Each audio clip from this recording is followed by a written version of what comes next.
This is video number 2. In the first video you saw how to solve a related rates problem with a ladder or any kind of Pythagorean theorem connection. Here we're going to talk about doing a sphere. So we're going to use the same problem solving skills. Let's read the problem and then draw a diagram. A spherical balloon is deflated so that its radius decreases at the rate of 4 centimeters per second. At what rate is the volume of the balloon changing when the radius is 3 centimeters? So let's draw a little balloon here. And we're going to pretend it's like a sphere, which is nice and easy to do. And in our three-dimensional sphere, we have a radius, and that's basically the dimensions of a sphere are all based on the radius. So what we know is that the balloon is being deflated, so that means air is coming out, right? It's getting smaller and smaller and smaller. Okay, and let's take a look. So that's our diagram. It doesn't have to be very pretty. And let's talk about what the problem is asking us for. Well, I'm going to do what it gives us and what it's asking us for at the same time. So we're given that the radius is decreasing. So that's our rate. So the change in radius over time, the change in time, is 4 centimeters. So I'm going to do that negative because something decreasing can become negative, right? That's how we're going to 4 centimeters per second. We're also given that the radius at the point that I care about is going to be 3 centimeters. And we're asked for, okay, the rate at which the volume is changing, dV dt. Okay, so there's what we're asked for and what we're given.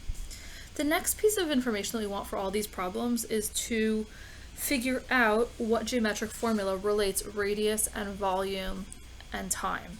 And so on the previous tiny video, I said here are some geometric formulas that might be helpful. So let's just pull those up. Here, geometric formulas, here. Okay, well here is our sphere, and we notice that the volume of a sphere is 4/3 pi r cubed. And that's one that you should probably know. So let's just write that out. Volume equals 4/3 pi r cubed. And notice that our volume is going to be changing, our radius is going to be changing. So we need to take the derivative of this thing, okay, with respect to time. So v here is not just a variable, it's also a function. So the derivative of just the function v is just 1, right? Just like an x, the derivative of x would be 1. So it's 1, but v itself is a function with respect to time. So dv dt equals, now 3 times 4/3, so 4 pi r squared. And this is a chain rule because r itself is also changing. The radius is not static, it is changing. So times dr dt. This is our implicit differentiation step.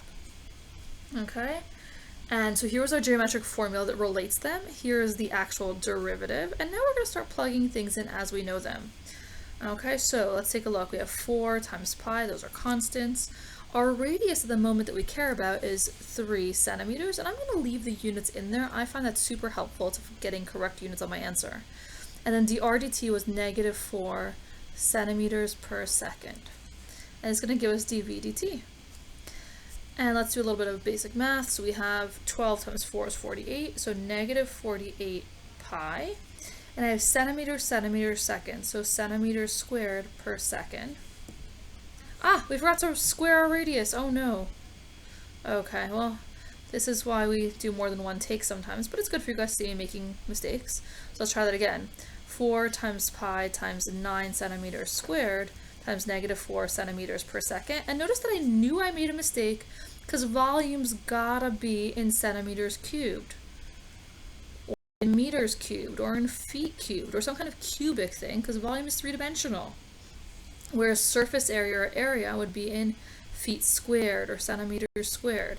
So when I left my units in, it showed me when I made a mistake. So I caught my mistake, which is very lucky for all of us. Boy, that would be embarrassing.